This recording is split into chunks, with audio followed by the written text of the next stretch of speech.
Good morning and welcome. My name is Maureen Kola, and I'm the Acting Executive Director for Clean Technology at Alberta Innovates. I'd like to acknowledge that I am on Treaty 7 territory, the traditional territories of the Blackfoot Nations, including Siksika, Piikani, and Kainai, the Stoney Nakoda First Nations, and the Tsuut'ina Nation. We acknowledge all of the many First Nations, Métis, and Inuit whose footsteps have marked these lands for centuries. Welcome back to those of you who joined us for the previous sessions, and for those joining us for the first time today. We are now into our fourth and final session of the Small Modular Reactors Learn How series. Alberta Innovates is the innovation engine for the province. When a new technology has the potential to benefit Alberta, our teams are keen to explore the opportunities and challenges that those technologies may present. We love to share knowledge, opening up connections for good conversation around energy and clean tech. So we hope this series will spark ideas for you. This series is an opportunity for all Albertans to discover new nuclear technology and to hear more about the SMR Action Plan, safety and regulations, engagement, and innovation in Canada's nuclear industry. We've got some great content for you today. We will be diving into conversations around energy transition and community engagement. This will be followed by a closing panel highlighting Alberta government, industry, and innovation perspectives on what was heard during the last four sessions and what's coming next. If you missed our first SMR 101 session with NRCan, the Canadian Nuclear Association, and the Canadian Nuclear Safety Commission, or the second session where we discuss the exciting innovations happening in Canada with speakers from New Brunswick, Ontario, and Saskatchewan, or the third session where we featured 9 companies with different SMR technologies and a presentation from the Organization of Canadian Nuclear Industries, you can view it on demand with our Inventures Unbound platform. Now for a few housekeeping items. First off, we will be recording the webinar, and it will be available along with the presenters' slides after the session. We recommend that you log into this webinar using Google Chrome if you haven't already. Now, we want to hear from you. At the bottom of your screen, there are engagement tools, so feel free to use the group chat to say hello and let us know where you are joining from today. Since this is the final session, why don't you let us know if there are any remaining gaps that still need to be discussed or addressed. During the presentations, if you have a question for our speakers, please use the Q&A button to submit a question.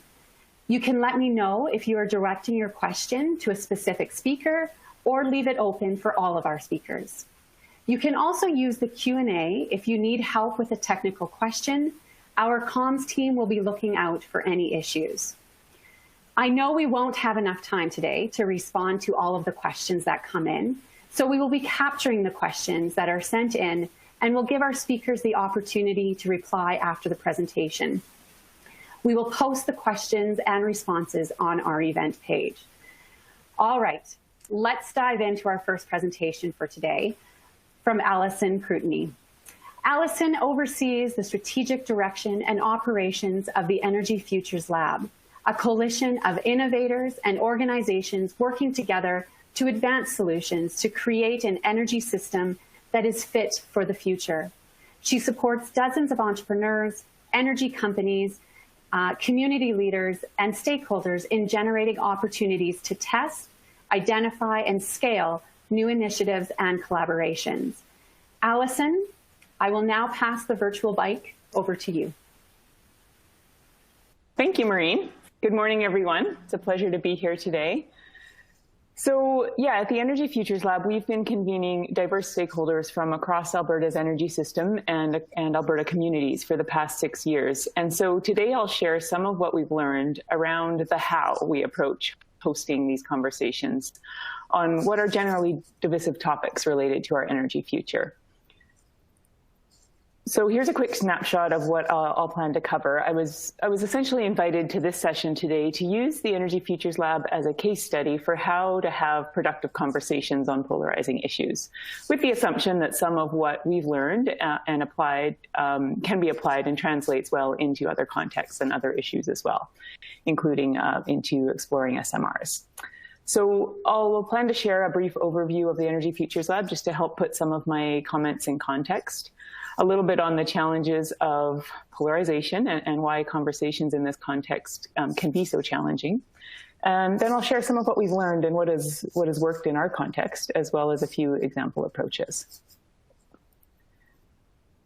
So yeah, I mean, in essence, the Energy Futures Lab is a place for innovators and leaders to come together, very diverse, intentionally very diverse groups of people. It's generally who we work with from across the whole energy system. At the core of the lab are 70 Energy Futures Lab fellows or participants. And this is, folks from oil and gas, utilities, renewable energy, IT, finance, Indigenous communities, not-for-profits, provincial and municipal governments, economic development, a very diverse group by design. And of course, that means there is a fair bit of disagreement and different perspectives on our energy future. So that's some of what I'll talk about today. The lab is also supported by 20 convening partners. And so I'll be sharing some of the learnings both from working with the fellows that I was just mentioning, as well as the Energy Futures roadshows that have been visiting communities around Alberta to help kind of assist those communities in exploring their challenges and opportunities related to the changing energy system. And here's the 20 convening partners of the Energy Futures Lab who are in themselves sort of a reflection of the energy system. Again, industry, government, nonprofits, clean tech, some groups from the innovation ecosystem. And these partners lend their support to the Energy Futures Lab in various ways. And I share this slide just for a little bit of context on our approach. And there's certainly lots of groups that are working on the technological innovation required for our shifting energy system, which of course is extremely important and necessary. And, I'd say it's equally as important to attend to the many sort of non-technical barriers that can slow that adoption and scaling of the technology. You may have heard Peter Chertzakian speak to the many insightful lessons that he draws from past energy transitions. And for example, illustrating Thomas Edison's success, not because he invented a light bulb, but because he knew and he was aware that he had to revamp an entire system is what really needed to happen in order to make the shift from gas to electric lighting over 100 years ago. So, it's clear that the right conditions, technological, of course, but beyond that, competitiveness, social, policy, cultural, all need to be in place for any real uptake to occur. And so the Energy Futures Lab is a collaborative platform for connecting these sort of beyond technology pieces together in order to accelerate adoption. So, well, this graphic is a bit older. We've been using it for about 6 or 7 years in the lab. So the content is still relevant. Conversations about energy development, our energy future, climate action have been polarized for many years. And in fact, the Energy Futures Lab was originally conceived in 2015 as a response to polarization around our energy future. And in fact, at the time, no matter who we talked to, no matter what side of the debate any particular person was on, no matter what side of a contentious issue they kind of represented, the one thing that everyone could agree on was that polarization was slowing progress. It was keeping us stuck. It was stopping us from moving forward productively together. And of course, not only does polarization on these issues present sort of false choices that give the impression that the only option is to pick one side or the other. But it also tends to push people further into their camps, a dynamic that's also often reinforced with social media. So what makes these conversations amongst diverse stakeholders in a polarized environment so difficult at times? It's probably not surprising, but I took a few minutes here just to kind of jot down a few of my thoughts on that. This is certainly not a comprehensive list, but is a start, and I'm sure many of you could add more to this as well. But with diverse groups, there's invariably very different worldviews or ways of kind of seeing and making sense of the world. So, which, while we may all be conversing in English in the room, it actually equates to a version of speaking very different languages, which can be challenging when there's not an awareness of that. Similarly, sort of deeply held assumptions about how things are, that especially when not kind of surfaced or examined, can underpin very strong reactions or misunderstandings. Engagement on highly polarized topics are often characterized by a lack of trust. At times, a sort of with us or against us kind of attitude can be in play as well. But certainly, fear of change. It's pretty somewhat universal for humans to not enjoy change too much.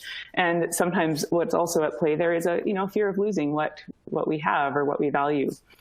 And then these fears and sometimes the emotions that can go along with it, anger and other strong emotions, can mean that interactions can be very emotionally charged. And then, of course, on heavily polarized issues, there's always many tensions at play, and certainly the reality of power dynamics that, for example, can mean some perspectives are very strongly represented or other voices might not be heard. So now I'll share just some of the ways we've engaged in the lab to support more productive conversations and towards advancing solutions as well. And first, just a comment on multi-stakeholder processes generally, which fairly typically tend to be based in either kind of negotiation or consultation, which in either case, by design, participants tend to show up kind of representing their interest or representing their own point of view, which of course is valuable, and there's certainly a time and a place for that. But at the same time, those types of engagements don't tend to leave a huge amount of room for shifting perspectives and in fact tend to kind of entrench pre-existing views through that engagement, through that style of engagement. And so the Energy Futures Lab was designed as a co-creative space. And this slide sort of kind of meant to summarize visually the way of working in the lab, which I think has some relevant elements for engaging on contentious issues more generally as well. So, the image on the left side is representing participants coming into any sort of engagement space headed in all different directions with very different ideas about what the problem is, what solutions might be, very different ideas about how to move forward and so on. And so we create space for participants to really listen to one another, to understand perspectives that are, really try to understand perspectives that are very different from their own, and to certainly engage with them. And really, it's about doing the hard work of building trust and social capital across traditional boundaries. So as shown and that's sort of what's shown in the middle image there of kind of spending the time kind of talking things through and really listening to one another. And in the lab, this has resulted in a shared vision for Alberta's energy system, which is on the screen now. And this is the vision for Alberta's energy system as developed by the Energy Futures Lab Fellows. And for the past 5 years, this vision has guided the innovation work in the lab, and it's generated significant alignment across, fellows and partners in the industry. And I think it's a good reminder of the value of taking time to get some form of general alignment towards where we're headed, so that we're not, working at cross purposes or working against one another. And really, this vision serves as an anchoring point. And so then the work within the lab is looking at how can we build from today's strengths to develop opportunities that move towards that vision. And so finally then getting to the right-hand image, which, ultimately is about finding some degree of common ground for working together. We invite people to, look for those places where there's enough agreement or opportunity or shared value to kind of justify spending the time working in a collaborative space. And so the circles on the right represent all sorts of different collaborative groups working on various solutions that are sort of more or less heading towards the vision. And I think an important point there is, not everyone has to agree on every piece, but it's like looking for those places where there's enough value to justify and to spend the time working together. And so in practice, in the lab at least, it looks like this. So here's a snapshot of the current portfolio of collaborative initiatives that are being advanced in some way in the Energy Futures Lab, often by groups that haven't traditionally worked together in the past. And it's really the result of taking that time to build trust and engaging creatively to seek innovative solutions that can work for multiple interests. So I've spoken to the value of sort of knowing where we're headed, cultivating shared language and understanding really supports that trust building, and the power of co-creation, which really benefits from, truly from diverse perspectives and views, recognizing that especially with complex challenges, no one person has all the answers, and it's really those broader perspectives that can ultimately make for stronger solutions. And then I just also wanted to emphasize, though, or just share a bit about the value of something that's, on one hand, relatively simple, and certainly simple to kind of put in place, but can be really supportive for engaging in tough conversations. And that's just simply having some form of group agreements, which are, statements that essentially describe how a group wants to engage together. Here's an example on the screen, which is the group agreements that the lab fellows have created together.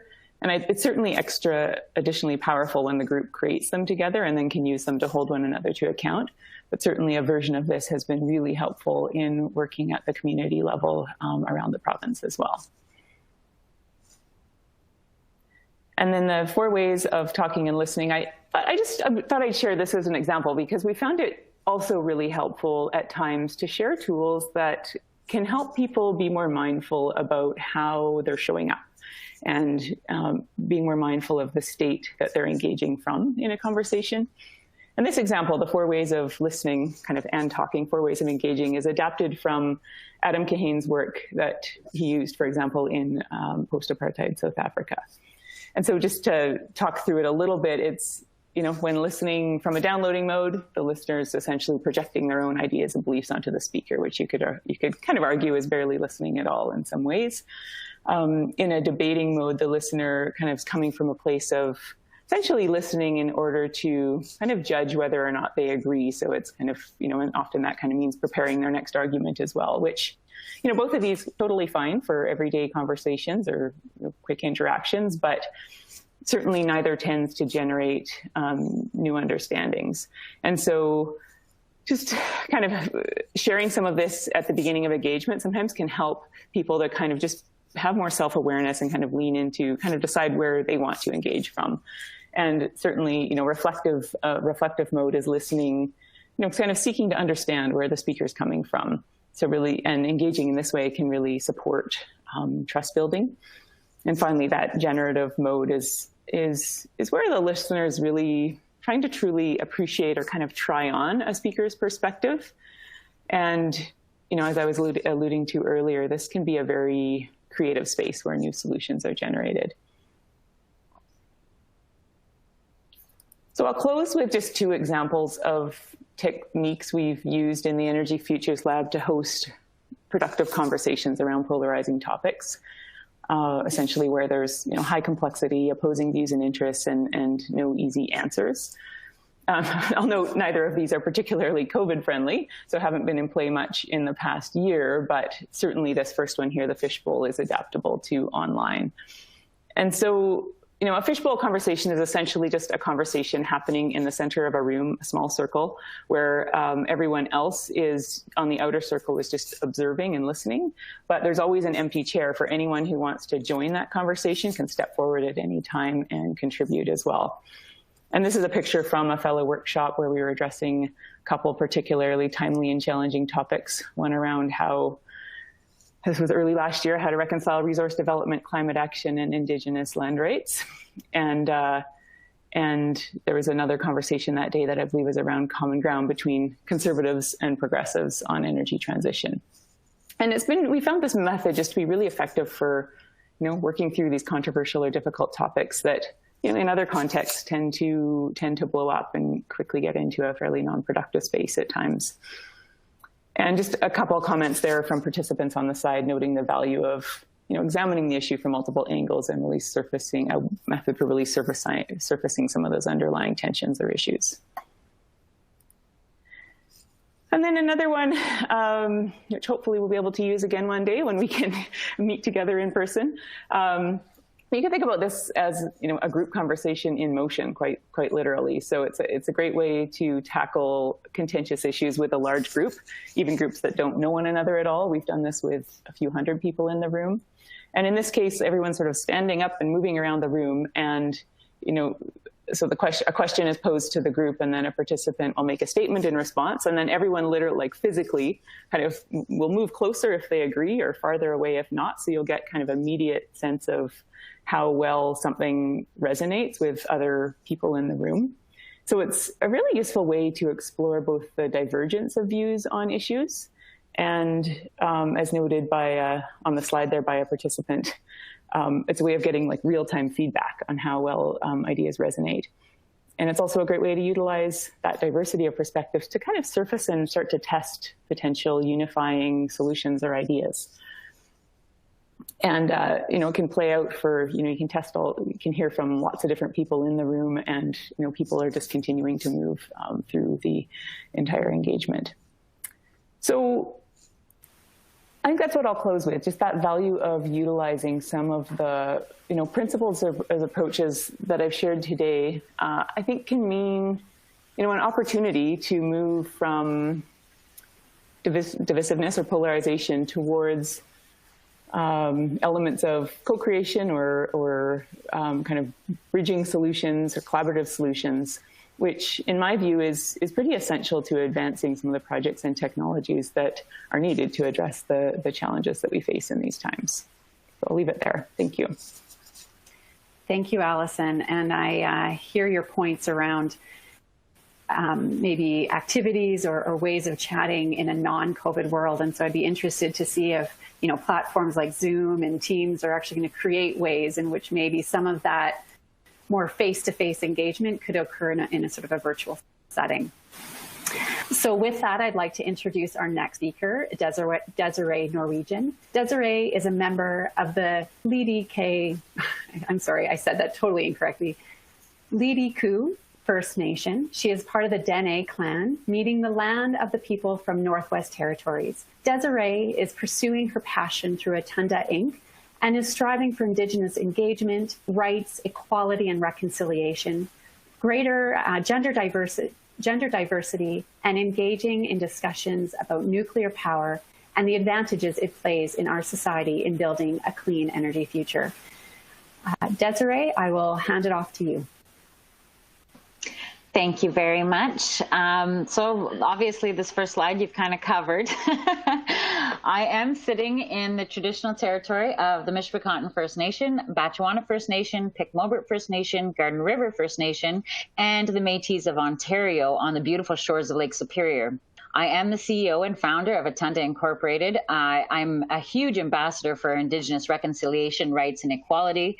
Of course, we have an obligation to make sure we build a clean energy future for not just ourselves, but also for our future generations.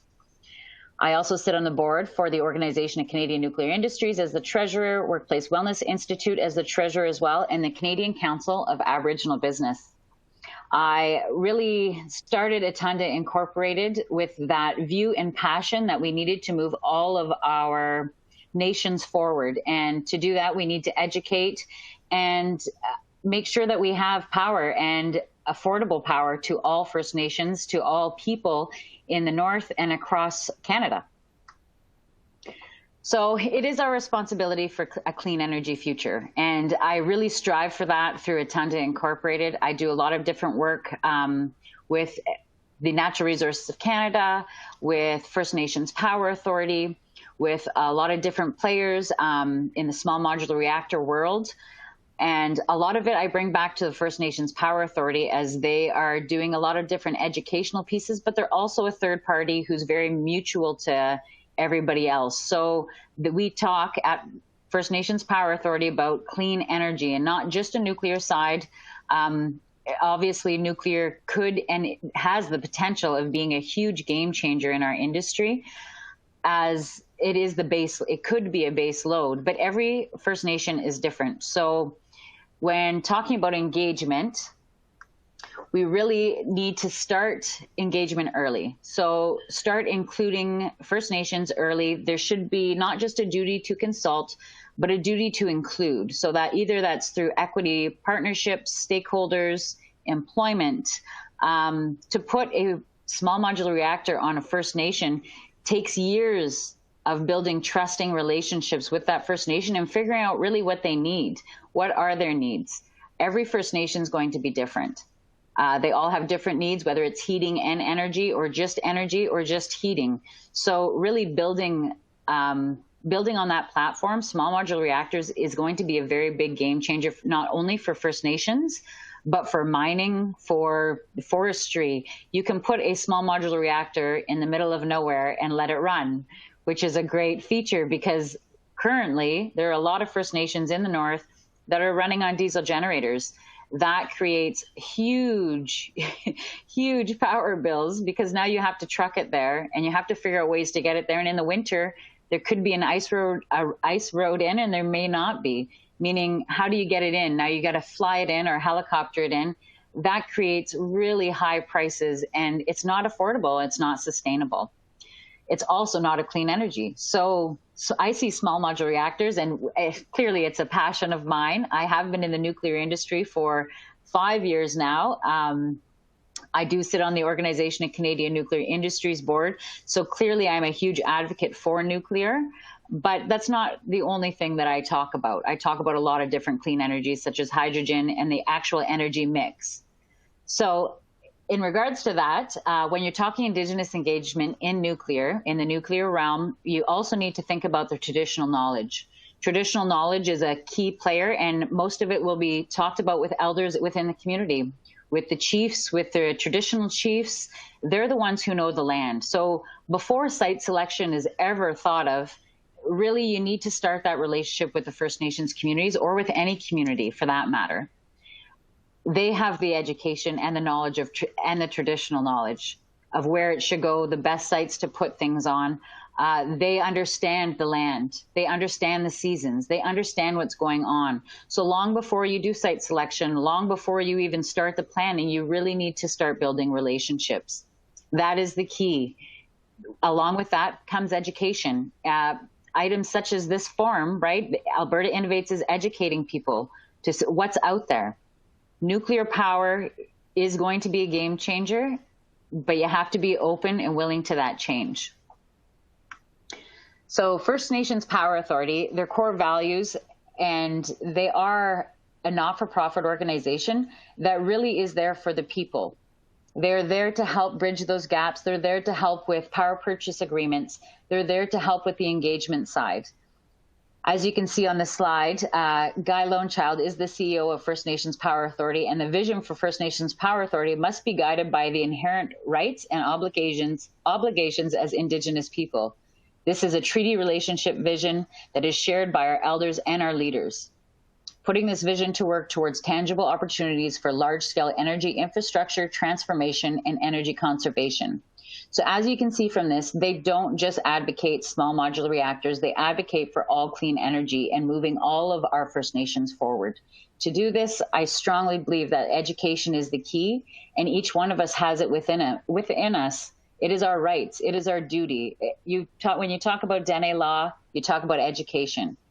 Yes, you may have learned something, but it's your right to pass it along, to inform people, to educate people, and to move us all forward. Thank you very much. Thank you, Desiree. So our next presenter will be Chelsea Clausen. Chelsea grew up in small town Northern Ontario, and she connects her humble roots to all aspects of her work. by listening intently and integrating stakeholder feedback into major project design using a whole-of-project approach. Her empathetic and proactive approach ensures that local cultural traditions are respected and social risks are managed. Chelsea leads the community engagement practice at Hatch, helping clients reach meaningful solutions that meet community and company needs. So with that, Chelsea, I'll hand it off to you. Okay, excellent. Thank you so much, Maureen. And thank you to Alberta Innovates for having me this morning.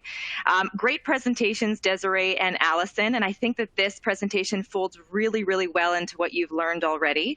I'm going to talk specifically about SMRs and site selection, which is something that happens very early on in the process. I know a lot of organizations are going through this right now. And there are some elements to consider when you think about community, when you think about stakeholders. And hopefully, my hope today anyway, is that you walk away from this presentation with something that you can learn and use in your own organization. So before I start into it, there are a few items that I'm going to address, but it's probably good to give an overview of why site selection is really important. Of course, when you think about certain site selections, they're static in a way. For example, when you think about oil and natural gas development, you have a reservoir and you need to be close to that reservoir. SMRs, just as Desiree had mentioned, are a bit different in that respect, and there is some flexibility around that. Of course, there are technical needs that need to be met, and things like soil stability, for example. But when you're thinking about community engagement and community risk assessment, that's something that is a little bit more nimble. And there's things that we need to consider when we're thinking about a site selection. There's one statistic that always resonates with me, and it came out by Harvard Business Review. 74% of projects are halted due to this non-technical risk. So coming from an engineering company, this may be probably interesting for you to hear, but I think that we should be focusing more on those non-technical risks, things like, environmental, regulatory, government, but community and Indigenous engagement is so, so important in that. So when considering SMR development, it needs to be looked at with a lens that thinks about transitional technologies. And when you think about community engagement and transitional technologies, this is definitely an inflection point. This is brand new. And in other provinces where nuclear may be not new, like New Brunswick, Ontario, for example. Saskatchewan is getting into it now. But there's things to consider that community members may be concerned about. And I'm going to talk about a few of those things today. So again, my hope is that you're going to walk away from this presentation learning something new and be able to use that within your own organization. So I'm going to cover three different questions today. First, SMRs and community. So what topics are really driving concern? So we're seeing that right now in the engagement that Hatch is doing on behalf of our clients. I'm going to share some of that with you. There's time well spent in understanding your own risk tolerance as an organization. So it's, have you paid attention to who and what you're considering for any type of engagement activity that you're planning to undertake? What is your own company willing to do? Or should you be doing your own internal risk assessment to see if you should move on from a project, not participate at all, or think about the things you're willing to do to manage that risk? And I'm going to talk through some of those aspects. And the last one is, after the assessment, after you've made that decision of taking on an inherent amount of risk, how can you convert that to value? So how can you convert that social risk, in which we look at as a fatal flaw in a project, move it on to what's the value and contribution that can offer? And it is a bit of a mind switch, but I'm hoping to take you there today, because I think that there is a lot of value offered from a social perspective. So let's get into the really interesting topic in my view first, which is SMRs and community. What topics are driving concern? So as we start to work with different clients in different locations, there are certain topics that are really driving concerns with SMRs. So first, it's this mechanisms of engagement. So what we hear often is there's a need for face-to-face dialogue. Of course, as Allison had mentioned earlier, that's a bit more challenging with COVID-19, but we've found ways around that. Things like like virtual open houses, or the good old-fashioned work with somebody in the community to put newsletters in mailboxes. Things like that, and getting back to grassroots communication work really, really, really well. Timing of engagement is coming too late, and there's a need for an earlier process. I hear this over and over again, and Desiree touched on this as well. Early engagement is so, so important. Of course, the balance needs to be made between setting expectations and too early of engagement. And that's something that inside your own organization you need to consider to be aligned with the project delivery schedule. Discuss and understand land use instead of just asking how to mitigate impacts. This is a flaw I see quite often, and one that isn't intentional in my view. It's just that the regulatory process seems to be followed step by step. And what I'm saying and the advice that I'm giving is that instead of just asking to mitigate impacts through a regulatory process, think about and seek to understand the land use in its current form by all stakeholders.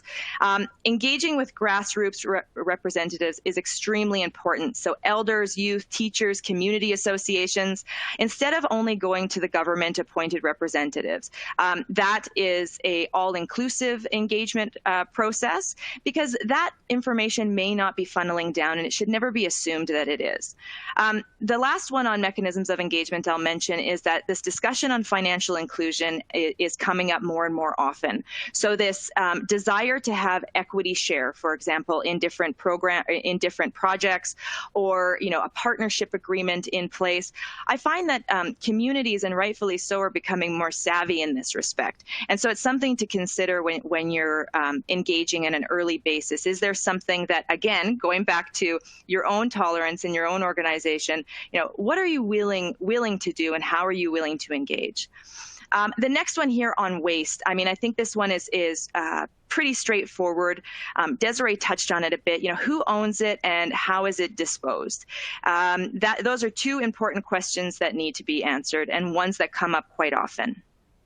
Transportation of fuel. These are all questions that you might say, well, this is really connecting to nuclear in the sense like the larger CANDU reactors, for example. But these are questions on transitional technologies that need to be answered. People are looking for added insights into this brand new technology that's coming.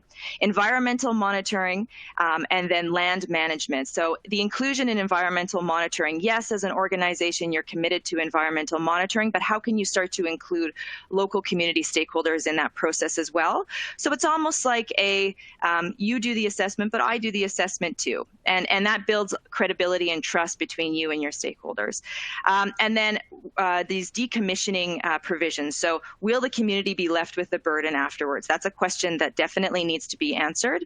And then worried about deregulation in the future of incentivizing the business. So governments are looking at SMRs as being an opportunity for an energy future, but stakeholders in the vein that I'm hearing it are worried that if government is so interested in SMR development, are they still maintaining a very strong and stringent regulatory process through this, or are they incentivizing industry to come over with not a strong regulatory process? And the answer to that is, of course, it's a strong regulatory process, but it needs to be conveyed, and a regulator needs to remain in arm's distance to support that.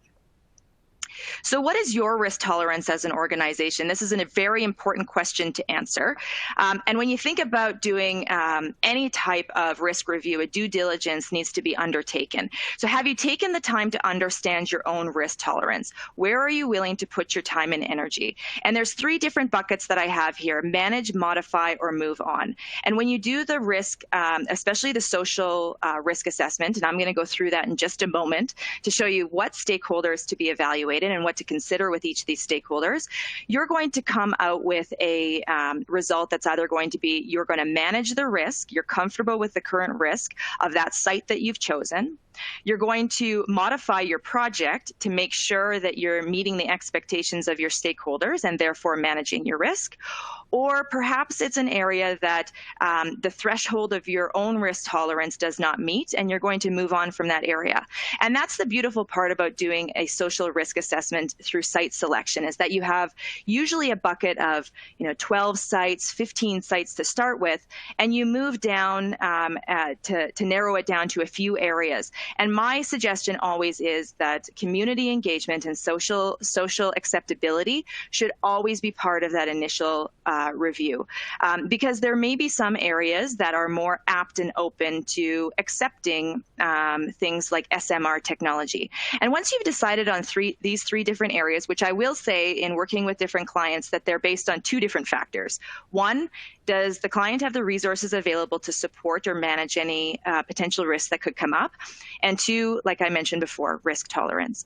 So in understanding what bucket you fall into, you're better prepared to manage or limit your social risk. And then you can develop the right protocol and plans to do that. Now, there are certain stakeholders to consider, and I'm not going to go through all these in detail, list them out. You can see them there. But what I will do is mention in my slides after this what you should be looking out for with all of these different stakeholders. So as you can see, and what you can pull away from this is that the bucket is big, so there are a lot of stakeholders to consider. It's not just one or two. It goes right across the entire spectrum, and each are very important. Each have different influences in community, and none should be disregarded. So it really should be an all full assessment. Now, when you consider motivations and considerations or red flags with some of the stakeholders, and by no means is this an all-inclusive assessment on what you're going to see now with these panels on the screen, but they're meant to give you some ideas of what to consider when you're thinking about all these different stakeholders. So when you think about communities, for example, being a community partner, thinking about legacy contributions that have taken place, what has happened in the community before, things like economic and training targets, maybe they have some engagement expectations, all those things need to be considered. Previous projects may have happened in the community, and if they haven't, that's also something to consider. Indigenous groups, Desiree went into this in detail, so I won't go into a great degree, but it's also about being a partner with Indigenous communities. IBAs and through the environmental assessment, things like cultural awareness to different communities. One that always resonates with me is I was working with a community, and it was really important to have moose and goose season. And to that community, that meant that if you were going to build any employment targets, that means that spring, goose, fall, moose season needed to be blocked off. So it's important to know those things because they're culturally relevant to the communities. Unions, employees, and contractors, very, very important. What is the labor market like in that community? Not only to fulfill the expectations for your own project, but rather are there precedents set with other industry? Media could be the potential watchdog, and I've worked with media many times over, have a lot of respect for what they do, and they can be a vocal advocate for the client as well. They can be a vocal advocate for you. Internal clients, these are your best advocates. These are your employees. These are the people on the ground. And understanding of your internal clients also important. Investors, if you have any, do they have certain expectations, including environmental, social, and governance expectations? Customers, especially if you're in consumer goods, that is really important. ENGOs, special interest groups, and academia. So, will they detract or support from client steps for SMR development? And will that take away or encourage your focus? So, we heard from Allison earlier on, and there's a lot of great ideas there about convening and bringing together different views. So that's something to definitely consider during your social assessment for site selection. The last three here, I'm sure many on the phone belong to these three groups. So industry, it is especially important to understand the precedents that have been set and consider this as a basement. And what I mean by by that is it is not your ceiling. This is where you're starting from when you think about what you are going to be doing with the community in the future. Government, expectations may vary. They have platforms of different interest. That needs to be considered too. Is there interest to advance SMR technology or not? And is this an area that may have appetite to advocate to their constituents on your behalf? And regulators as well. Meeting regulators' expectations is really important. So when you're thinking about site selection process, are you going to be able to do that? And especially through the new Impact Assessment Act, this is critical.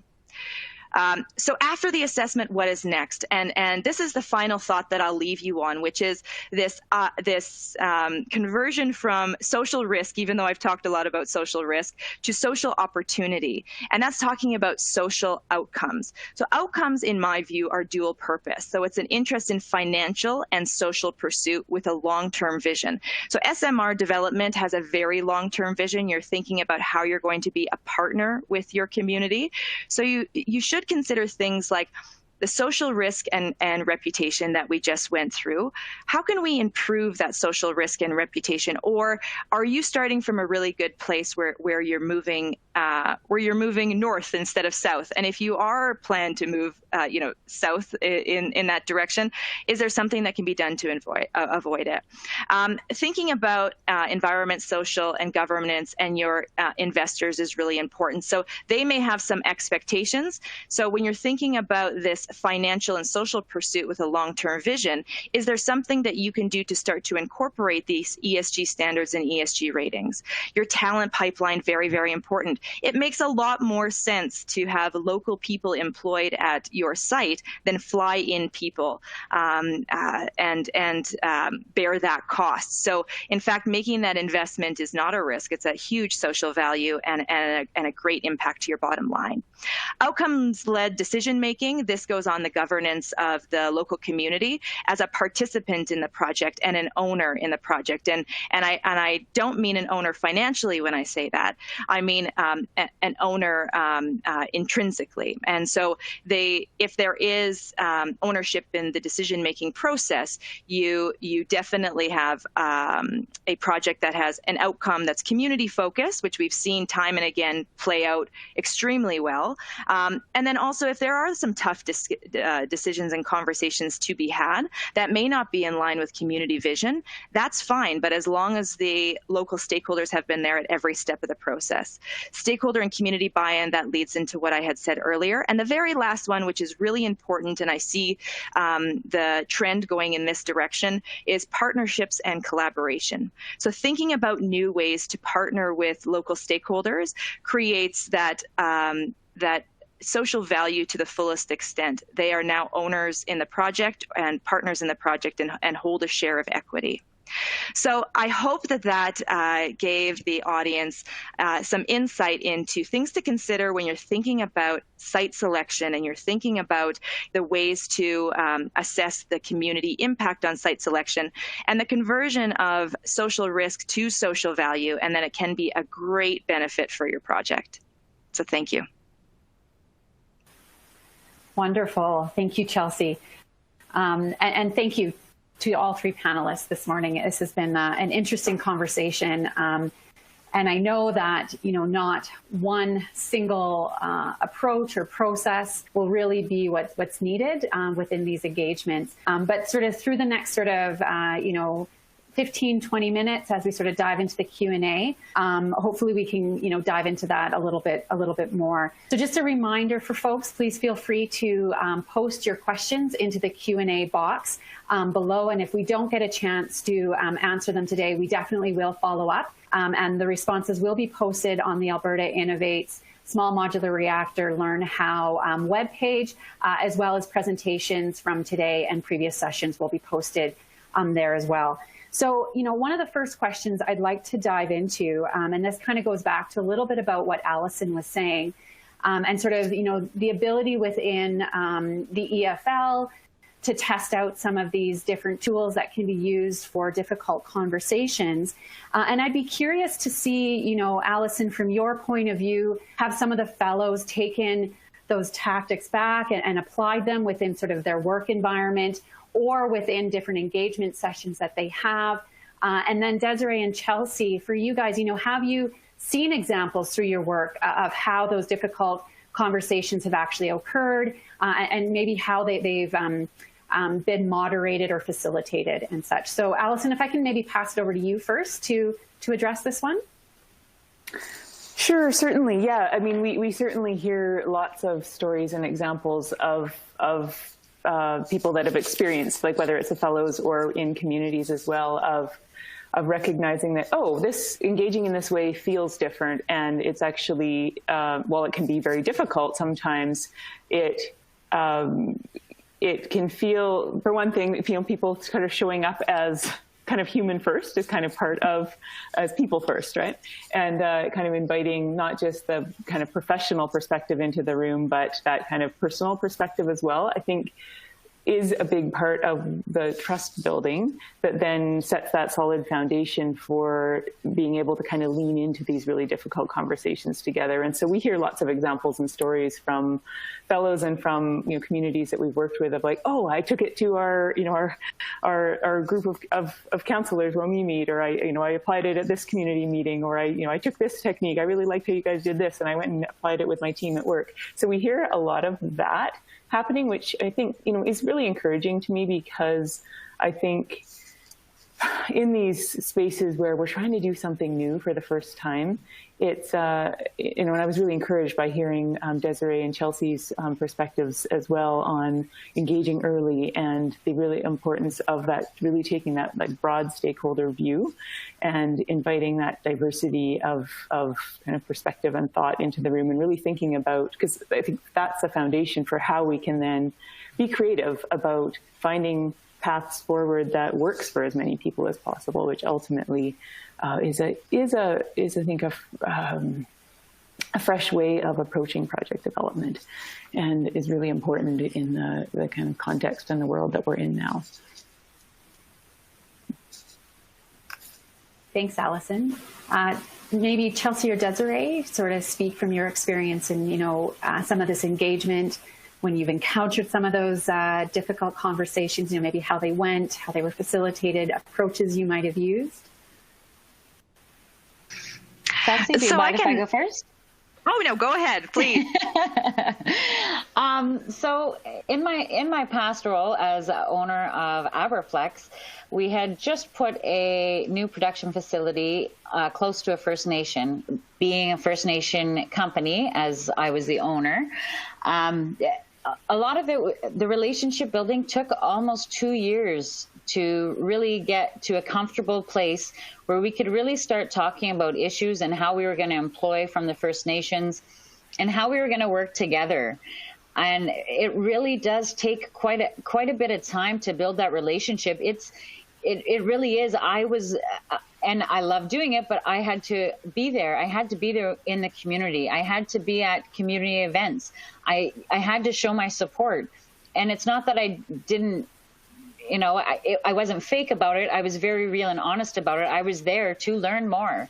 I'm always looking to learn more. So you need to be really open and honest about why you're there. And like Chelsea said, you need to set the expectation. And sometimes that expectation can't be set until a 2-year mark, when your relationship is really further along than the beginning. So there's also been other items, such as recently in Saskatchewan, a First Nation completely blocked a company from coming in only because they didn't go and talk to them. They didn't have the conversations with the chiefs or the traditional chiefs. So when they went to do a site selection, and they weren't even really there to do any even surveying or science related items, they were really just there to look, they still had not gone and talked to them. So, and understandable, you're on their territory. So you need to speak to them, and you need to speak to them soon. As for my professional judgment and really speaking from my heart, that's where I see First Nations Power Authority being that bridging gap, or the third party that's neutral. They're not there for one specific company, and they're not there just for the First Nation. They're really in between, trying to educate and bring the knowledge to the people so they can make an informed and educated decision. So I'll make two additional comments. I think my colleagues covered it very well. So the first comment I'll make is at least they're talking. I think that's an important point as well. I always get a bit nervous when stakeholders all of a sudden go silent, and I think, has the conversation truncated? So even though it's a difficult conversation, at least it's still a conversation. And the second point that I'll make is it's not always obvious what the issue is, which goes further to Desiree's point. If I reflect back on a project that is culminating right now with a community, it's a housing development project. One of the challenges and hurdles to overcome for one of my stakeholders was moving a rose bush, because the rose bush was connected to her late mother. They had planted it together.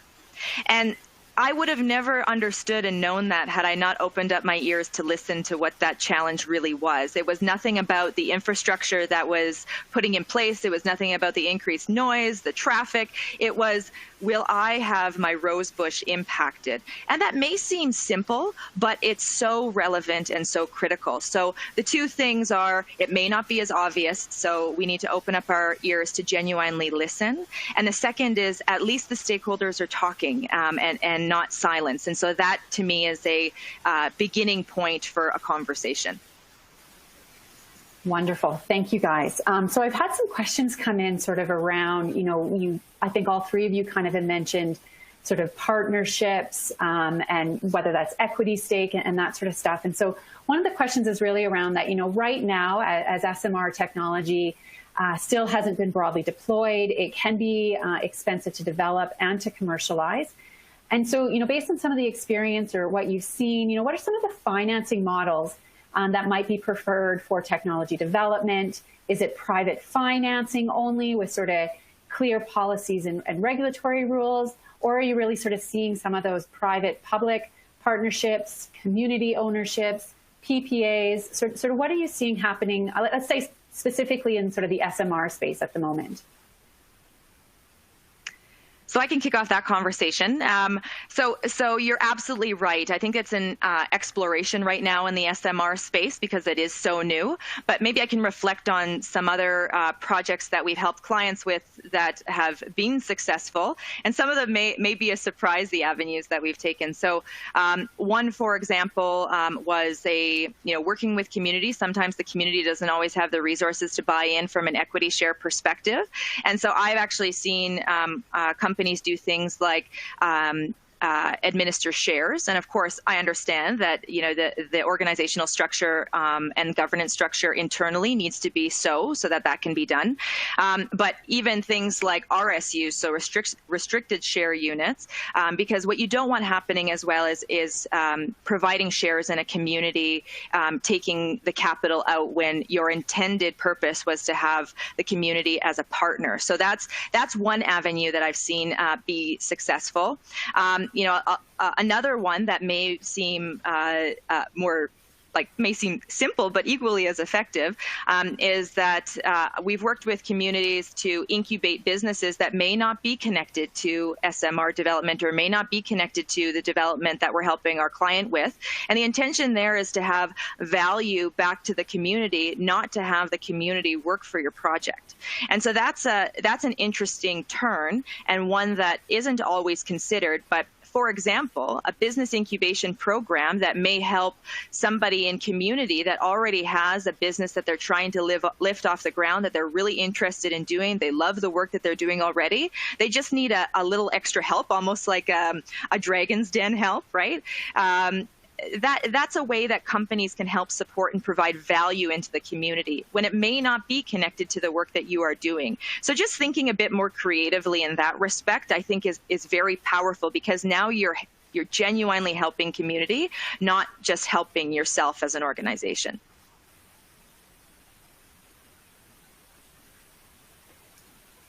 Desiree, maybe I'll see if you would like to respond at all. Sure, absolutely.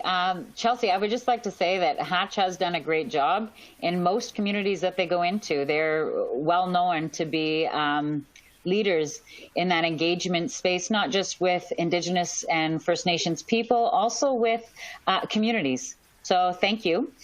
In regards to funding and ownership, there are lots of different ways that this can happen. Like Chelsea had alluded to, right? There's that shareholder and handing out shares, but there's also the partnership or even ownership. If a company comes in and wants to set up a small modular reactor in a community, the actual community can actually be the owner of it, whereas they come in as a partner. So they're the ones running it. They're the ones trained on it. And like Chelsea had said, a lot of times there are businesses that start up around that. So it's not specifically for that SMR, but maybe it's to do with parts, or coming forward with building small modular reactors. It's going to need to be done in a manufacturing facility. It could be setting up manufacturing facilities for parts for small modular reactors. So there's a lot of different ways that First Nations can be involved. A lot of it I see is education, and I do see that the government, whether it's federal or provincial, will have to step in at some point and help out with the dollars to start this, right, as it is a new technology. So there's going to be a really wide mix, and I think every community is going to be different. Wonderful. Allison, did you want to add any comments on this one? No, I think Desiree and Chelsea well covered it. Thanks. Okay, awesome. So the next question that's coming in is sort of, around whether or not Alberta land legislation and designation regulations include SMR development, or does it fall into existing development activities? And so Chelsea or Desiree, I don't know if you have any insight into this one. If not, this is definitely something we can follow up after the session. Maybe dig a bit deeper into that, Maureen. Do you mean regulatory requirements for consultation? That's a great question. Maybe I can ask Aurora, who submitted this one, if you can just maybe provide a bit more guidance to us on this. We can definitely come back to it. So then maybe on that note, maybe the next question, I'd like to pose is, I think in Alberta, we have great examples of various types of engagement, community, Indigenous, with large energy projects. And I'm thinking particularly around sort of some of the work that goes on within the oil sands.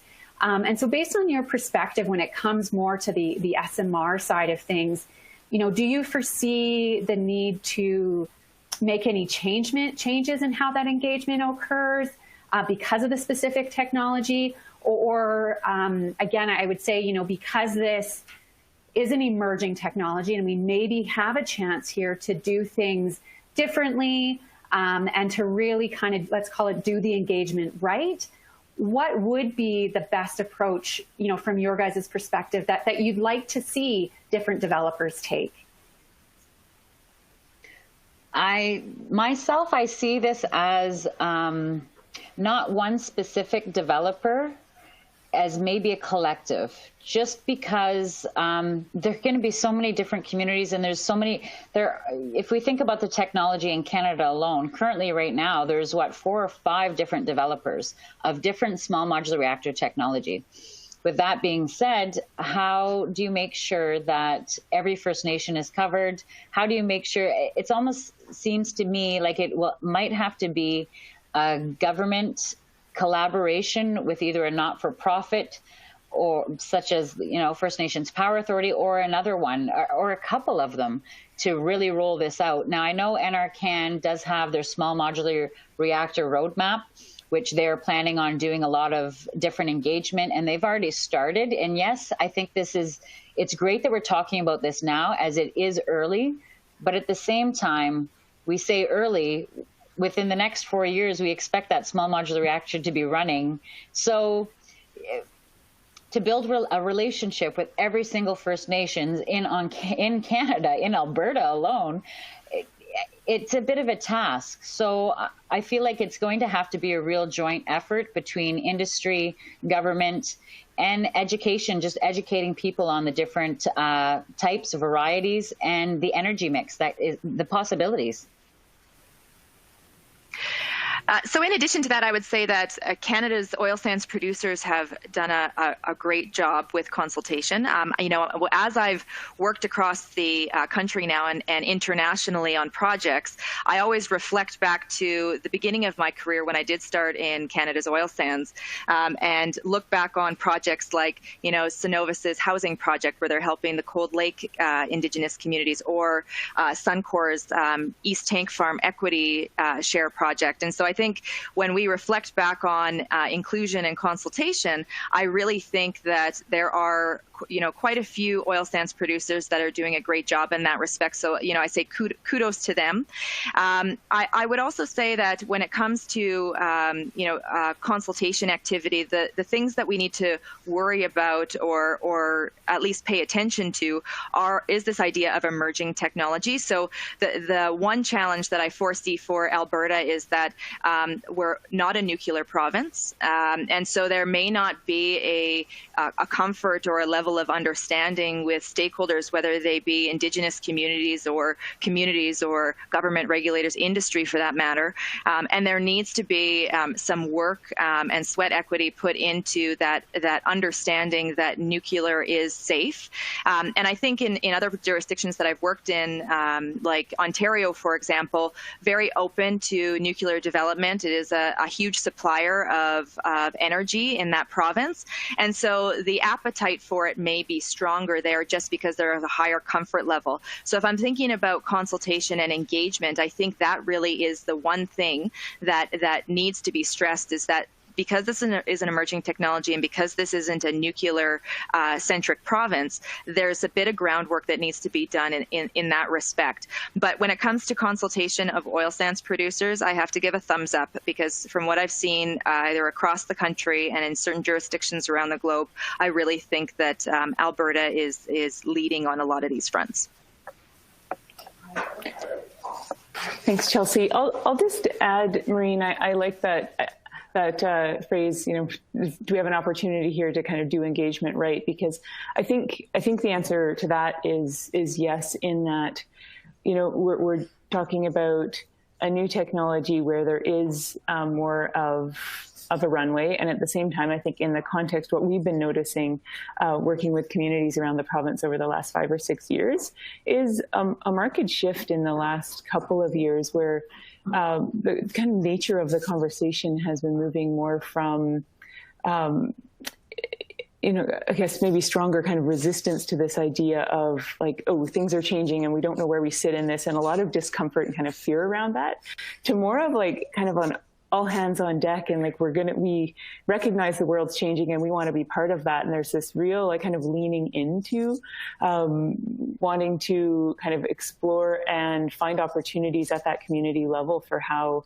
communities can really kind of benefit from and be part of the energy future we're creating. And of course, that's at a whole kind of suite of diversification opportunities. And so I think part of what I would very much agree with what Chelsea and Desiree have shared as well around there's a big sort of education component, of course, very important to, it's not, I would kind of caution around purely engaging on a technology, but it's engaging around genuinely what does the community need and want, and then how might that technology fit into that vision? How might there be sort of ways of proceeding in a project that truly kind of benefits as many people in the community as possible, and really making that the focal point of the engagement, as opposed to how do we get this project built, which, thanks. Awesome.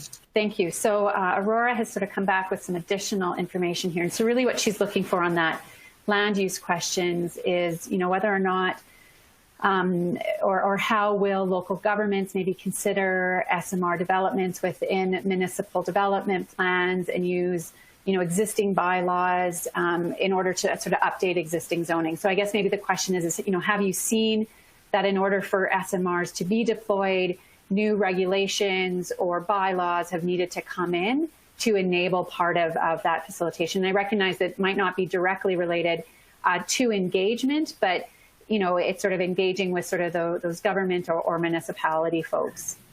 Sure. I think that there's two things that need to be considered. The first thing that needs to be considered is, what are the regions that you're going to service with your SMR technology? So understanding that there's infrastructure that needs to be built around it, but are you building around certain areas that may even draw on the energy that's produced from SMR technology, or are you, exporting it in other regions, or even perhaps other provinces, or even international jurisdictions for that matter. So that's something to consider from a municipality perspective. The second thing to consider from a municipality perspective, and this is a regulatory requirement, is the emergency evacuation zone. And so that's not meant to be alarmist in any respect. That's for every project that we work on, not just SMR development, but there is an emergency evacuation plan, of course, that has to take place. And so you really need to consider the infrastructure to support that emergency evacuation plan when you're thinking about site selection and when you're thinking about community. And this is above and beyond what I already said about, working with municipalities, regulators, governments, so on my previous slides. But those are a couple things to consider when you're thinking about encouraging SMRs to come into your community, is being able to support the needs that they have from a regulatory compliance perspective. Just to add a little bit to that as well, I know that NRCan is currently updating their nuclear waste policy, and there's actually discussion papers out, and they're looking for people to comment and help them revamp, revitalize, and bring that policy up to date, as I know it was written, I believe, 1969. So they're currently looking at that policy and looking for comment on it. They do have a whole website. If you do want to comment, or if you want to read their discussion papers, add some information. I know that they're looking at different language to use within their policy and different groups, because before, along with different technology, none of that was around back then, right? So they are looking for input. So please go to the NRCan website in regards to their discussion policies on radioactive waste. Wonderful. Thank you, Desiree. So we've got about maybe 5 minutes here. So I just want to acknowledge that there was some sort of feedback that came in when we were talking about the different financial models and the potential opportunity that maybe this includes sort of what the gentleman calls sort of a basic income for people who become involved in entrepreneurial, incubator programs that helps to develop sort of creative ideas that might be represented by the stakeholder community.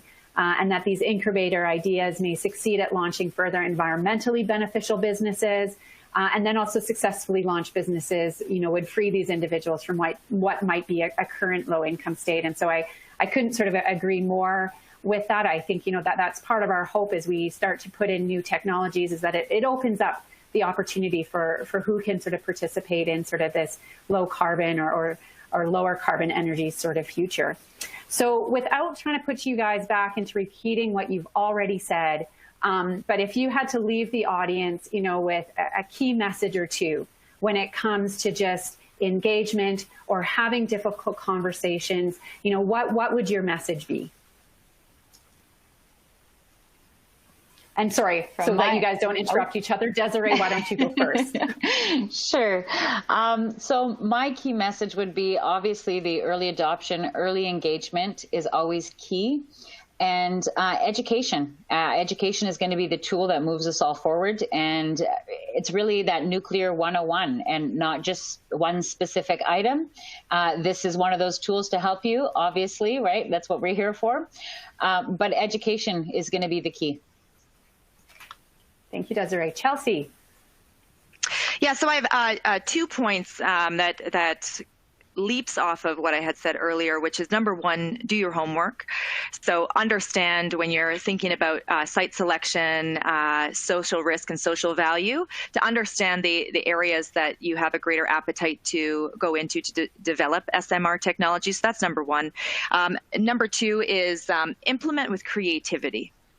And the willingness to understand and learn. It's not always obvious. The solution isn't always obvious right in front of you, and sometimes it's not even connected to the project that you're implementing.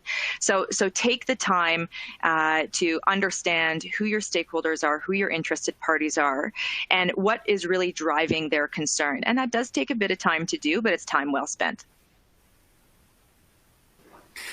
Yeah, jumping from that, I'll say talk less and listen more, and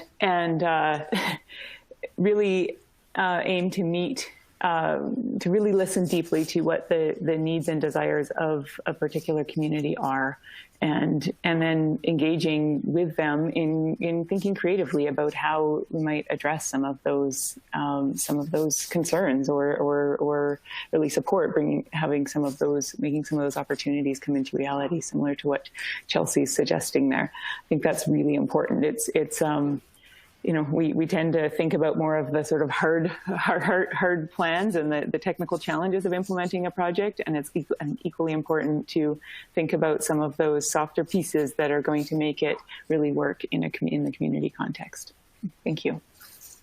Amazing. Thank you, ladies. I love those key messages. You know, creativity, listening, educating, I feel are so key. Particularly when you have sort of emerging technologies coming in, and what we're trying to do within sort of this energy transition space. You know, and Desiree, you mentioned, you know, the Nuclear 101. And so just a reminder for folks that are attending, if you did not attend sort of the first session where we did sort of dive into that SMR 101, you can log into the Innovate's Unbound platform and access it based on sort of attending this webinar. So that will be available on demand anytime when you'd like to view it. So with that, I would like to move into our wrap up of the SMR learning series, where we're going to be hosting our closing panel with some final thoughts from Cameron Brown from the Government of Alberta, Wendell Clausen from TC Energy, and John Zhao from Alberta Innovates. Cameron is the Director of Environment and Technology Integration at Alberta Energy. He heads the unit responsible for providing policy advice and technical expertise on the integration of Alberta environmental policy, as well as emerging technology into Alberta's electricity system. As part of this broader portfolio, Cameron has been asked to lead the Department of Energy's understanding and engagement on small modular reactors as a potential energy resource in both electricity and Alberta's larger resource economy. Wendell is Director of Market Services and Compliance at TC Energy. He is responsible for managing all commercial matters, including regulatory, environmental, and compliance for TC Energy electricity generating fleet. Wendell has 25 years of experience in the electricity industry and has held various roles with SaskPower and North Point Energy.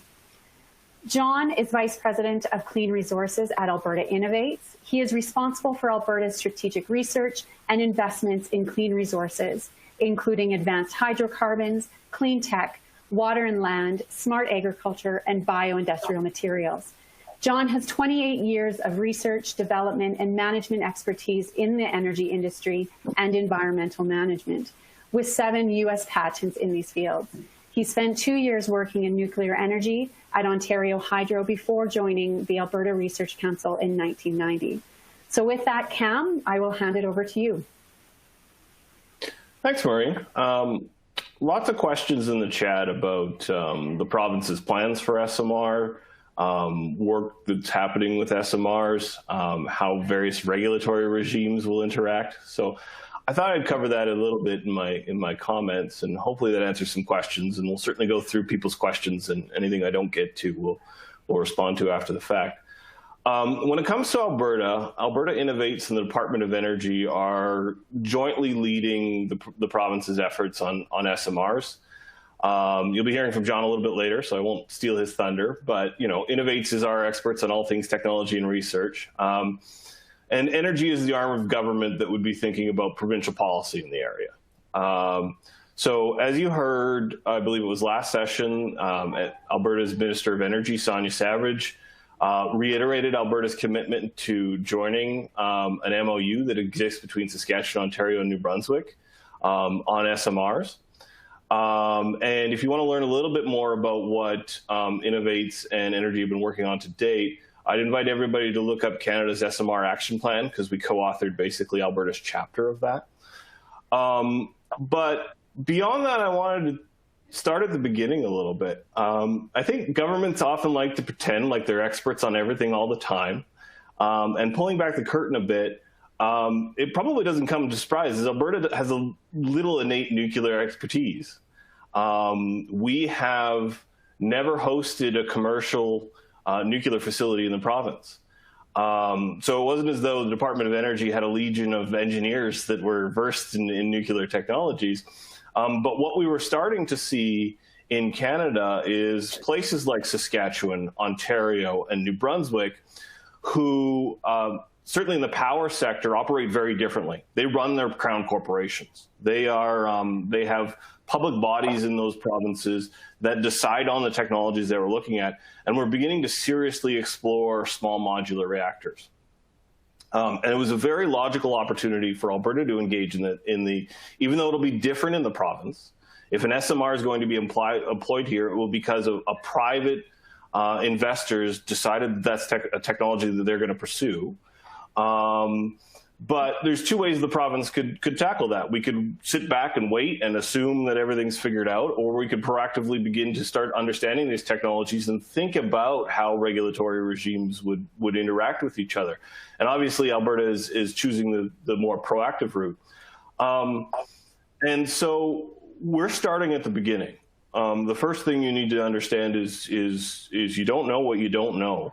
And so I just wanted to thank Alberta Innovates for everything they continue to do, including this learning series. I have learned things in this series that I didn't previously know.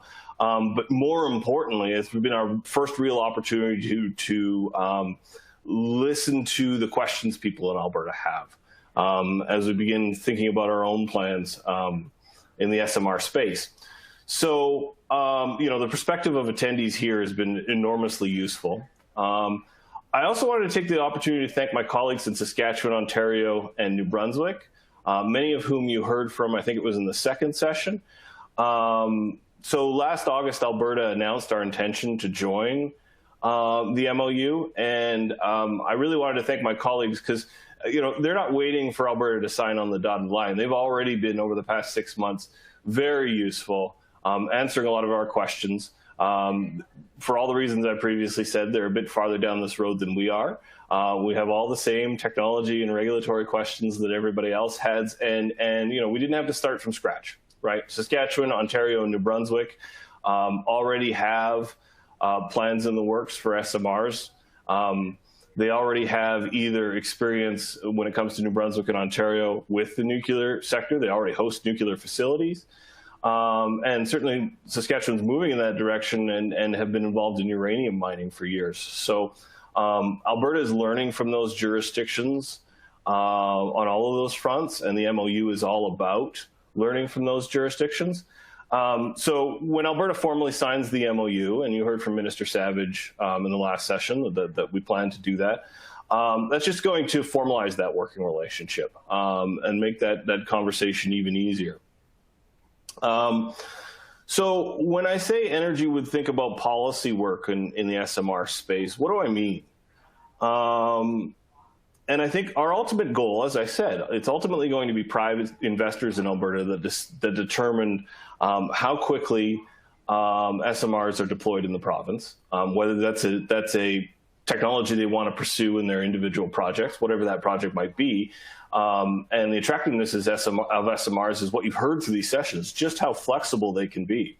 And a lot of applications outside of what you traditionally think of when it comes to nuclear power generation. So, and the other thing you may remember from the first submission is that the Canadian Constitution is clear, and case law is clear, that nuclear is a federal regulatory responsibility. So that makes the process pretty clear for a traditional nuclear plant when you think about it. You're thinking, thousands of megawatts in a standalone power generation facility. You put a ring around that fence and you say, that's a federal responsibility. But think about what you've heard in these sessions to date. A lot of the interest in Alberta is coming in the form of potential oil sands. You heard Minister Savage say oil sands, and we're Alberta. Everybody's thoughts immediately goes to oil sands. but remote communities, remote mining operations. Alberta is developing a mineral strategy that Alberta is home to a lot of minerals that the high-tech sector increasingly needs for batteries and that sort of thing. You think about those operations in Alberta and in a lot of other places in Canada, they'd be very remote. And so maybe an SMR makes sense. Or Alberta being Alberta, an integrated industrial facility. And a lot of interest has been expressed in hydrogen and the potential for SMRs to be developed in that role. And in each of these cases, what that would mean would be a federally regulated SMR would be at the heart of some kind of provincially regulated facility. So we are still fairly in the early stages, but our goal is ultimately to make sure that an investor that was going to look at an SMR has clarity on how those various regimes would interact. And that we aren't figuring out that process through the first project through the gate. And that a lack of clarity on how that would work would not be a barrier to SMR investment in Canada. In Alberta. One of the things I also wanted to check on, say, is because Ontario in particular and New Brunswick and Saskatchewan have their own crown corporations, the first SMR in Canada is not going to be in Alberta. I hate to burst that bubble, but Ontario Power Generation is already well down the road of deploying an SMR in Chalk River in Ontario. So Alberta's goal, and I'll just sort of conclude by saying this, is to not wait for SMRs to come to us, to understand the experience of that first project in another jurisdiction, and first projects if they happen elsewhere in Canada, and to make sure that our system is ready when investors want to look at that technology. And I think I'll conclude my comments there. I've already answered some questions in the chat. More than happy to answer more. But I think with that, I'll hand off to Wendell Klassen at TransCanada. And I just realized I pronounced his last name wrong, even though we specifically talked about that before. So apologies to Wendell, and over to you. It's all good, Cam. I've been called things much worse. It's all good. Thanks, Cam, for some amazing comments, and it's been a pleasure to work with you, and I can continue to look forward to working with you folks in the department. But I also want to state how great it has been as it relates to these last sessions and Alberta Innovates desire and efforts they've put forward in order to help the education factor and to just get people up to speed as it relates to small modular reactors. And so, as Cam mentioned, ironically enough, it used to be TransCanada. It is now TC Energy. So many people don't understand necessarily that TC Energy is just a different branding and a different name. So we have, aside from the gas pipeline and the liquid pipeline business, we also have a power generation business as well. We've managed up to 16,000 megawatts of generation. To put things into perspective, Alberta has a system that's over 11,000. So we have vast experience in wind, solar, coal, gas, and also nuclear. And so we are extremely bullish as it relates to SMRs and the new technology. And I guess I maybe shouldn't say new because it has been around for quite some time. It's just starting to come into light now, which is extremely encouraging. And I suppose the reason why we are so bullish on SMRs and excited to see where this is going to go, because we are one of those independent power producers, as Cam was talking about, who have been involved in Alberta for 20 plus years, specifically on the cogeneration side, where our current cogeneration facilities, we actually utilize the existing heat from our gas plants to produce electricity, but we also use that and sell that steam to our hosts for a multiple different processes, including in situ and gas fractionation and then fertilizer production and those types of things. And that's one of the things that we're super excited about as it relates to SMRs, because not only are SMRs emission-free in terms of their electricity generation, but they also, depending on the technology, can produce an excessive amount of heat which would facilitate these processes that we're mentioning. So we see a great future for SMRs in Alberta for sure, as it relates to the production piece and how that fits in. And we personally are really excited about it as well, because we've been involved in this business for many, many years. And so the interesting thing that Cam had brought up as well, as it relates to independent power producers, is that Alberta has been a deregulated electricity market for over 2 decades now. And it has been proven to be extremely successful with respect to the additional generation that's come on and the needs that are required by Albertans. So that would include residential and commercial and industrial and all of the loads that are required. So then there is a process in place. There also is a market that's functioning extremely well, and the regulations and the permitting and all of those types of things that the government is responsible for is going to be what's critical as it relates to SMR and the future of SMR development within Alberta, to ensure that the process is made so that these types of things can be done.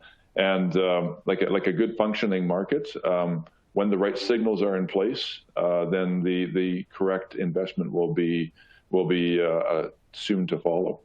And so, we obviously are heavily involved in Indigenous communications, consultations with communities, and the education piece. We've been involved in that for quite some time, just in general, as it relates to the multiple projects that we have, not only on the power side, but also on the pipe development side. And so we're excited to get into this world, and we're learning about the technology that apparently is a number of years away, but we all know how time quickly can pass. And so we want to make sure that we have both feet on the ground, not only as a company, but also as a province, to ensure that the right processes are in place so that this investment can come through. And then the wonderful thing as well is, the bullish factor around TC Energy as well. We feel that it has such a great value as it relates to the fill-in for the renewable sector.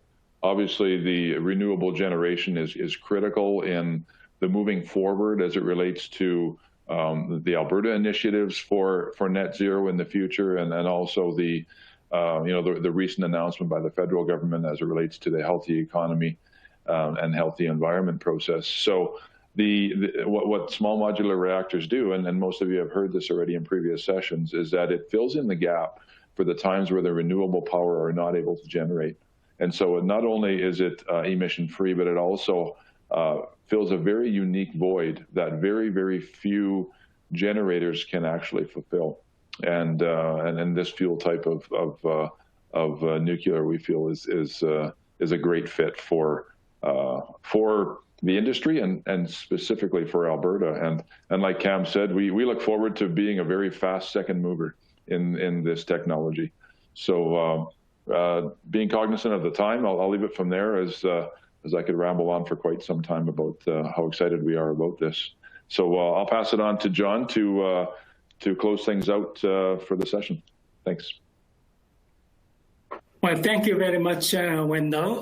Good morning, everyone. It is truly my pleasure to bring the SMR Learn How series to a close. The purpose of this series was to share the knowledge on the current state of SMR technologies, highlight projects and initiatives underway across Canada, and understand the engagement and regulatory processes, and assess SMR development opportunities for Alberta. Over 300 people actually registered for each of the 4 sessions, which illustrate how much interest we have in this series, in this knowledge sharing. Thank you for the audience for being very active participants through the group chatting and by submitting your questions. So I watched actually 3 sessions, first 3 sessions over the weekend. And I was very impressed by the technology advancement, the government commitments, and regulatory work underway. SMR is no longer something in the future. We can feel it. It's happening now. I'm equally impressed by today's speakers. Edison, of course, shared EFL's experience holding difficult conversations in energy transition. I have first-hand experience as one of the first EFL fellows. Desiree's passion in bringing reliable, clean energy to the First Nations, and her first-hand experience in engaging First Nations and winning their support. Chelsea, of course, shared Hatch's practical approach to community and stakeholder engagement and site selection. And Cam is thinking ahead already, thinking from the investors' point of view, and get Alberta ready for the SMR investment. Of course, Wendell presented TC Energy as a potential operator and ready to be, the first to the second. So I certainly learned a lot, and I hope you have too. So I really want to give a big thank you to Candace Patton for organizing this Learn How series and bringing in an impressive group of speakers. I think we probably had about 25 of them altogether. And thanks to Maureen Kohler for stepping in and moderating the last two sessions. And, we probably should really give Candace, Maureen, and all speakers a virtual applause. And Alberta certainly has tremendous experience and a capacity in developing large energy projects. The supply chain that support these large energy projects can also support the deployment of SMRs across the country. Equally important is the government support. I think Minister Savage's opening remarks at the third session and Cam's remarks today are very good indication of that. Alberta has a great research and innovation sector. When connected to the other research initiatives across Canada, it could help in advancing and deployment of SMRs across Canada. When we have done what we have done in this SMR series, best exemplify Alberta Innovates as a connector, as a convener. We bring together research and innovation players to reduce barriers and increase adoption and spread of innovations. Our programs and activities are aligned with the priorities of the government. So I will finish my concluding remarks by inviting researchers, technology providers, and the project developers to work with us. Alberta Innovates can assist you in connecting with industry and community end users, government departments and agencies, and supporting your research and demonstration project. Thank you all again. Enjoy the rest of your day.